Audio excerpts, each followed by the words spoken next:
एक छोटे से गांव में रहता था एक 12 साल का लड़का जिसका नाम था आरव। परिवार गरीब था, लेकिन उसके सपने आसमान जितने ऊंचे थे। हर रात वो तारों से भरे आसमान को देखता और मन ही मन कहता, काश मैं भी एक दिन कुछ बड़ा कर पाऊं, अपने गांव और अपने लोगों के लिए कुछ खास कर सकूं। उसकी आंखों में उम्मीद की एक अलग ही चमक थी।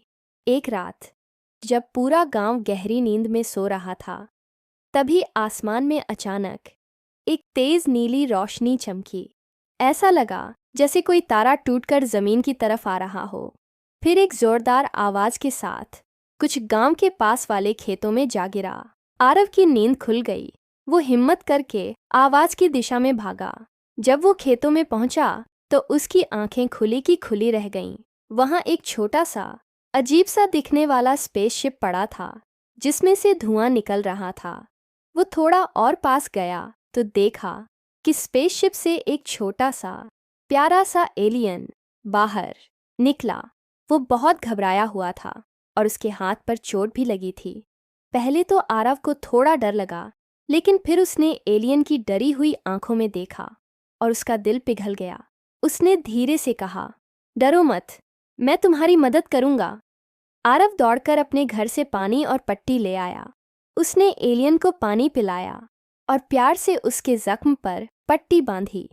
एलियन ने एक हल्की सी मुस्कान के साथ आरव की तरफ देखा और अपनी भाषा में कुछ कहा, जिसका मतलब था, तुम इंसान होकर भी बहुत अलग हो, तुम्हारा दिल बहुत साफ है। फिर उस एलियन ने अपने हाथ में एक चमकती हुई गेंद उठाई। वो गेंद नीली रोशनी से जगमगा रही थी। एलियन ने कहा, ये मेरी एनर्जी कोर है, मेरी शक्ति का स्रोत। मैं ये तुम्हें दे रहा हूँ, लेकिन एक वादा करो, इस शक्ति का इस्तेमाल तुम हमेशा दूसरों की भलाई और मदद के लिए ही करोगे।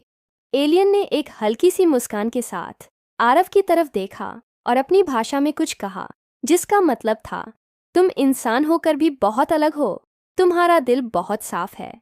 फिर उस एलियन ने अपने हाथ में एक चमकती हुई गेंद उठाई। वो गेंद नीली रोशनी से जगमगा रही थी। एलियन ने कहा, ये मेरी एनर्जी कोर है, मेरी शक्ति का स्रोत। मैं ये तुम्हें दे रहा हूँ, लेकिन एक वादा करो, इस शक्ति का इस्तेमाल तुम हमेशा दूसरों की भलाई और मदद के लिए ही करोगे। इससे पहले कि आरव कुछ समझ पाता, वो चमकती हुई गेंद उसके सीने में समा गई। एक जोरदार झटका लगा और आरव के पूरे शरीर से नीली रोशनी फूटने लगी। उसे लगा जैसे उसके अंदर बिजली दौड़ गई हो। जब वो होश में आया तो उसे महसूस हुआ कि वो हल्का हो गया है। उसने कोशिश की तो वो हवा में उड़ने लगा। वो अब बिजली को भी अपने हाथों से कंट्रोल कर सकता था। कुछ दिनों बाद गांव में एक बड़ी मुसीबत आ गई। पास का एक बड़ा सा पहाड़ का हिस्सा टूटकर गिरने लगा और सारा मलबा सीधा स्कूल की बिल्डिंग पर गिरा, जिससे बच्चे अंदर ही फंस गए। हर तरफ चीख पुकार मच गई। लोग चिल्ला रहे थे, बचाओ, हमारे बच्चे अंदर हैं। तभी सबने एक चमत्कार देखा। आरव हवा में उड़ता हुआ आया। उसने अपने हाथों से बिजली का एक सुरक्षा कवच बनाया और मलबे को रोक दिया। फिर एक एक करके उसने सारे बच्चों को सुरक्षित बाहर निकाल लिया। सब लोग हैरान थे। ये कौन है? ये लड़का कौन है? आरव ने नीचे उतरकर मुस्कुराते हुए कहा, मैं बस एक बच्चा हूँ जिसने एक दोस्त की मदद की थी। उसी वक्त आसमान में वही स्पेसशिप दिखाई दिया। एलियन ने दूर से आरव की तरफ हाथ हिलाया, जैसे वो उसे धन्यवाद कह रहा हो। उस दिन से आरव सिर्फ आरव नहीं रहा, वो बन गया गैलेक्सी बॉय, धरती का रक्षक। दोस्तों, कहानी कैसी लगी? अगर आपको पसंद आई तो वीडियो को लाइक करें और हमारे चैनल को सब्सक्राइब करना न भूलें, ताकि आप गैलेक्सी बॉय का अगला एडवेंचर मिस न करें।